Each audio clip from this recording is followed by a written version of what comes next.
हमारा खास कार्यक्रम राष्ट्र सेवा के 20 साल। मैं हूं आपके साथ निधि वासंदानी। वो तारीख थी 7 अक्टूबर 2001 की, जब प्रधानमंत्री नरेंद्र मोदी ने सत्ता के गलियारों में प्रवेश किया था। और अब देखते ही देखते 20 साल हो गए। प्रधानमंत्री नरेंद्र मोदी ने अपने संबोधन में कहा कि मैंने कभी कल्पना नहीं की थी कि मैं प्रधानमंत्री बनूंगा, लेकिन ये 20 सालों का जो सफर रहा है, इसमें राजनीति का क ख ग मैंने सीखा है। और इसी के साथ देश सेवा में निरंतर आगे बढ़ते हुए प्रधानमंत्री नरेंद्र मोदी देखने को आगे बढ़ रहे हैं और कई ऐतिहासिक फैसले प्रधानमंत्री ने लिए हैं। तो एक सफर पर नजर डालते हैं जो कि 20 साल का सत्ता का, राजनीति का सफर रहा है पीएम नरेंद्र मोदी का। नरेंद्र दामोदर दास मोदी ईश्वरना नामे सौगंध लઉં છું। पीएम मोदी के सार्वजनिक जीवन के 20 साल। आज के ही दिन 20 साल पहले मुझे जनता की सेवा का एक नया दायित्व मिला था। लोगों के बीच रहकर लोगों की सेवा करने की मेरी यात्रा तो कई दशक पहले से चल रही है। वोटों में तब्दील की जन कल्याणकारी योजनाएं, संवेदनशील मुद्दों को छूने से गुरेज नहीं, राम मंदिर, 370, 3 तलाक और CAA। पीएम नरेंद्र मोदी ने आज अपने सार्वजनिक जीवन के 20 साल पूरे कर लिए हैं। इस 20 साल के लंबे जीवन में उन्होंने निजी जीवन से लेकर प्रशासनिक जीवन की कई चुनौतियां झेली और सफल रहे। इस दौरान उन्हें जनता से अपार प्रेम मिला। पीएम मोदी ने अपने दम पर लगातार 2 आम चुनाव रिकॉर्ड बहुमत से जीते। मोदी भारतीय राजनीति के वो बिंदु बन गए जहां से उनके समर्थक कहते हैं कि लाइन यहीं से शुरू होती है। पहले गुजरात के मुख्यमंत्री और उसके बाद दुनिया के सबसे बड़े लोकतंत्र के प्रधान सेवक के रूप में 20 वर्षों की उनकी जन सेवा की यात्रा, जहां निराशा के माहौल से देश को निकालकर विश्व गुरु के पद पर अग्रसर करने की रही है, वहीं उन्होंने एक कर्मयोगी के रूप में देश के जन जन को नया भारत, न्यू इंडिया के विजन को साकार करने का आत्मविश्वास भी दिया। 26 मई 2014 को पीएम पद की शपथ लेने वाले नरेंद्र दामोदर दास मोदी 2692 दिनों से शासन कर रहे हैं। अगर सीएम की बात करें तो उन्होंने 7 अक्टूबर 2001 को सीएम पद की शपथ ली और 22 मई 2014 तक इसी पद पर रहे। सबसे पहले तो मैं बधाई और शुभकामनाएं देना चाहता हूं माननीय प्रधानमंत्री जी को। लोकतंत्र में प्रधानमंत्री की बजाय एक प्रधान सेवक की भावना से और एक मुख्यमंत्री नहीं मुख्य सेवक की भावना से काम करने का काम किया। सुशासन, सेवा और समर्पण की भावना के साथ जो ऐतिहासिक 20 वर्ष मोदी जी ने पूरे किए हैं, इसके लिए उनको बहुत बधाई शुभकामनाएं भी देता हूं। और ये भी कहना चाहता हूं, शायद ही इन 20 वर्षों में एक दिन का उन्होंने अवकाश लिया हो और ना ही इन 20 वर्षों में एक दिन भी वो सेवा भावना से कहीं हटे हो। संवैधानिक पद पर प्रधानमंत्री जी के 2 दशक आज एक अध्याय भारत के सामने है। जब उन्होंने शपथ ली थी आज से 20 साल पहले, गुजरात के मुख्यमंत्री के नाते, तो उन्होंने एक वादा दिया था गुजरात की जनता को कि गुजरात विश्व भर में जाना जाएगा विकास के लिए। वो विकास हर वर्ग, हर समुदाय के उत्थान की दृष्टि से हम सब देख पाए, वो विकास इंफ्रास्ट्रक्चर डेवलपमेंट की दृष्टि से हम देख पाए। और उस विकास का तकाजा ऐसा था कि देश भर ने फिर ये मांग उठाई कि इस प्रकार का नेतृत्व हमें राष्ट्रीय स्तर पर चाहिए। पीएम मोदी लोगों की अटेंशन को कमांड करना भी बखूबी जानते हैं और अपने इसी कौशल पर वो भारतीय राजनीति की धुरी बने हुए हैं। अविस्मरणीय, अभिनंदनीय और जिस भी फील्ड में प्रधानमंत्री मोदी जी ने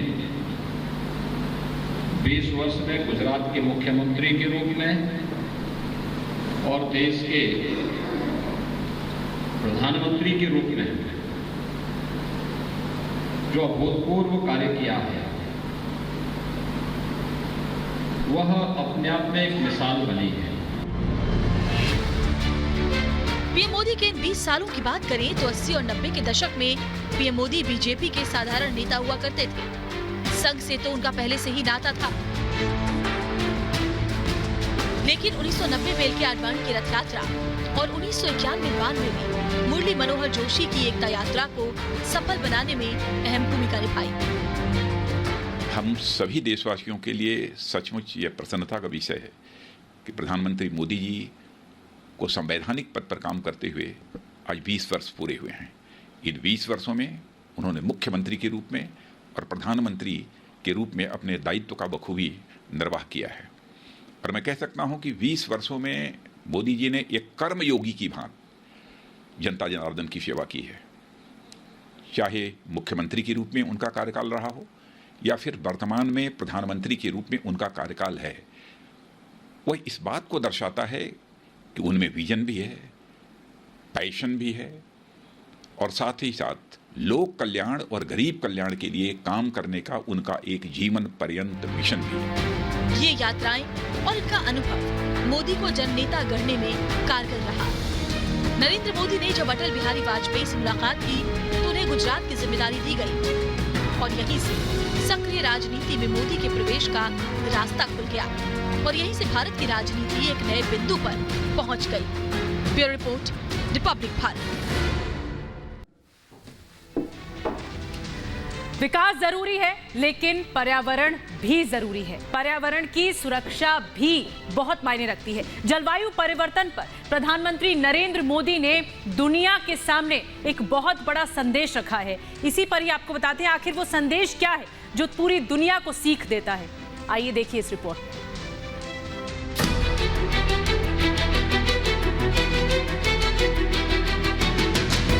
प्रकृति का सम्मान और नेचुरल रिसोर्स का संरक्षण ये हमारी परंपरा और वर्तमान प्रयासों का हिस्सा रहा है।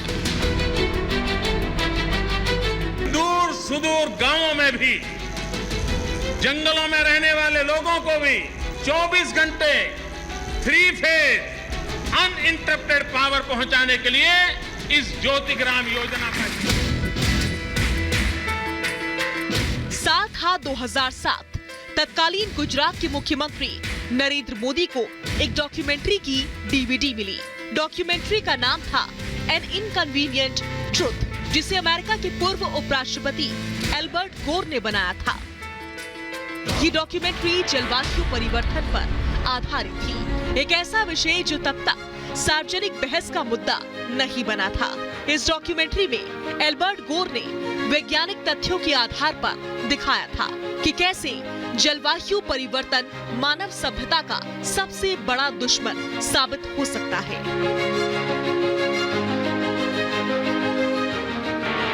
डॉक्यूमेंट्री देखकर गुजरात के मुख्यमंत्री नरेंद्र मोदी काफी प्रभावित हुए और अपने कैबिनेट और शीर्ष नौकरशाहों को गांधीनगर में अपने सरकारी आवास पर बुलाया। तत्कालीन सीएम मोदी ने अपने कैबिनेट समेत नौकरशाहों को डॉक्यूमेंट्री दिखाया और भविष्य का एक्शन प्लान तैयार करने को कहा। कुछ ही महीनों बाद गुजरात सरकार जलवायु परिवर्तन विभाग स्थापित करने वाली एशिया की पहली सरकार बन गई। जलवायु परिवर्तन विषय अब मोदी के विकास मॉडल का हिस्सा बन चुका था। तत्कालीन सीएम मोदी ने गुजरात की सरकारी उद्यमों को भी जलवायु परिवर्तन पर संयुक्त राष्ट्र की रूपरेखा को समझने और उसके तहत काम करने की अपील की और इसका नतीजा भी जल्द देखने को मिला। गुजरात की कई कंपनियों ने खुद कार्बन उत्सर्जन कारोबार की पहल की। नरेंद्र मोदी ने मुख्यमंत्री के तौर पर साबरमती रिवर फ्रंट जैसी परियोजनाओं को शुरू कर कार्बन उत्सर्जन की मांग पर नियंत्रण किया। सौर और पवन ऊर्जा उत्पादन में वृद्धि के लिए कई कदम उठाए और यहाँ तक कि canal top solar power plant में भी तकनीकी बदलाव किए। नरेंद्र मोदी ने अमेरिका के पूर्व उपराष्ट्रपति एल्बर्ट गोर की डॉक्यूमेंट्री एन इनकन्वीनियंट ट्रुथ के जवाब में कन्वीनियंट एक्शन नाम की एक किताब भी लिखी। जिसमें नरेंद्र मोदी ने जलवायु परिवर्तन विषय को लेकर मुख्यमंत्री के तौर पर जो भी कदम उठाए उन सभी का जिक्र है।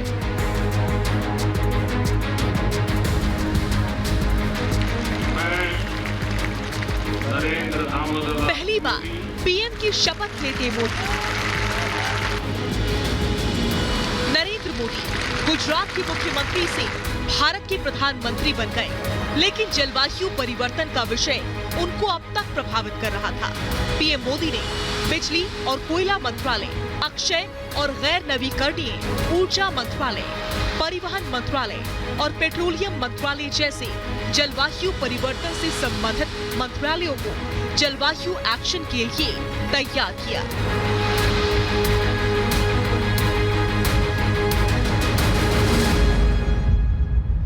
साल 2014 में जब नरेंद्र मोदी ने प्रधानमंत्री पद संभाला, तब भारत की अक्षय ऊर्जा बास्केट सिर्फ 2600 मेगावाट यानी कि 2.6 गीगावाट थी। नरेंद्र मोदी ने इसे 2022 तक 175 गीगावाट करने का लक्ष्य रखा, जिसका तब कुछ अंतर्राष्ट्रीय विशेषज्ञों ने मजाक भी उड़ाया था। लेकिन आज भारत 175 गीगावाट लक्ष्य को पार करने के लिए पूरी तरह तैयार है और 2022 तक सौर, जल और पवन ऊर्जा को मिलाकर भारत 200 गीगावाट तक पहुंच सकता है।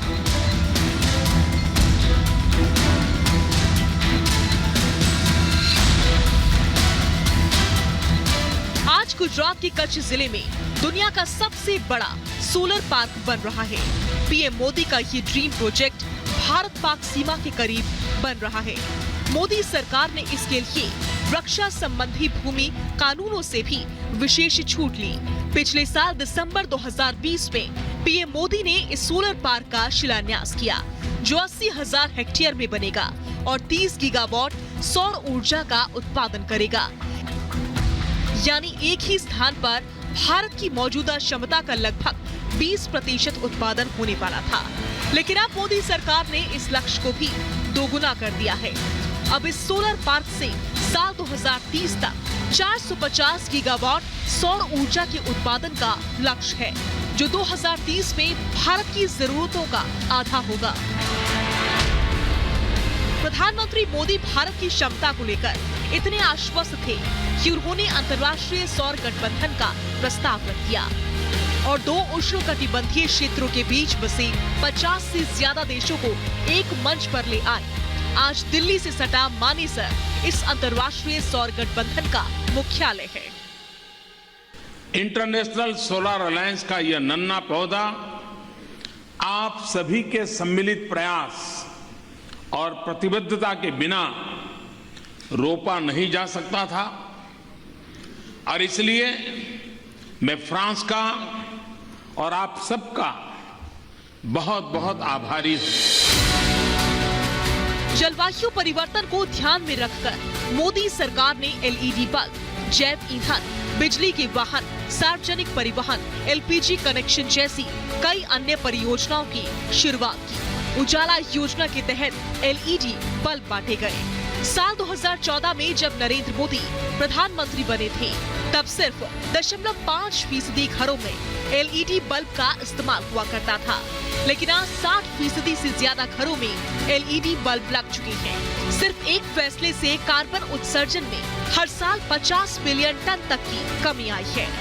इसके साथ साथ नीति आयोग को भी ईंधन और वाहन नीतियों को यूरो 6 मानदंडों के अनुकूल बनाने का काम सौंपा गया, जो भारत 6 उत्सर्जन मानदंड साल 2022 से लागू होने वाला था, वो अब देश में लागू हो चुका है।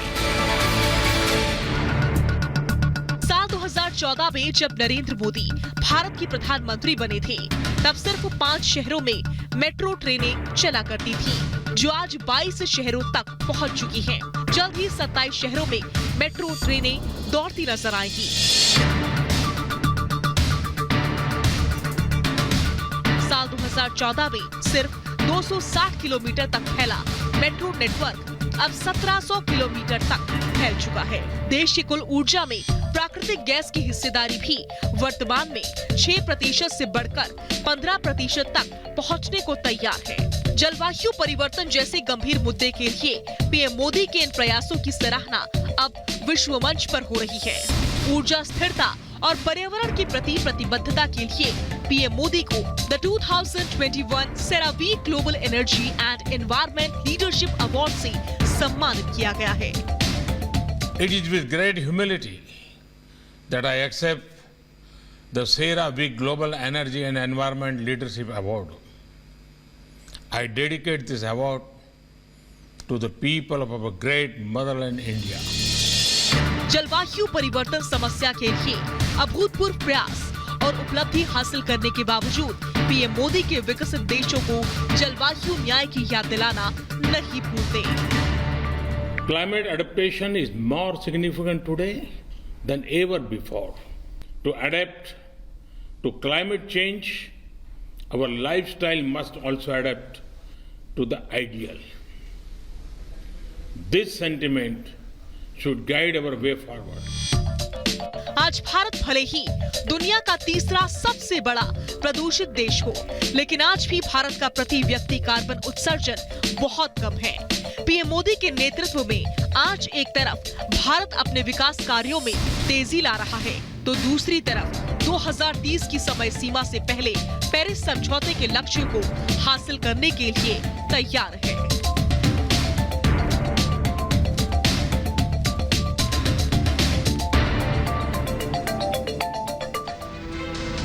इस खास पेशकश के जरिए हम आपको बता रहे हैं मोदी शासन के 20 बेमिसाल साल। फिलहाल रुकना हुआ एक छोटे से ब्रेक के लिए, ब्रेक के बाद तुरंत वापस लौटते हैं। हूँ नरेंद्र दामोदर दास मोदी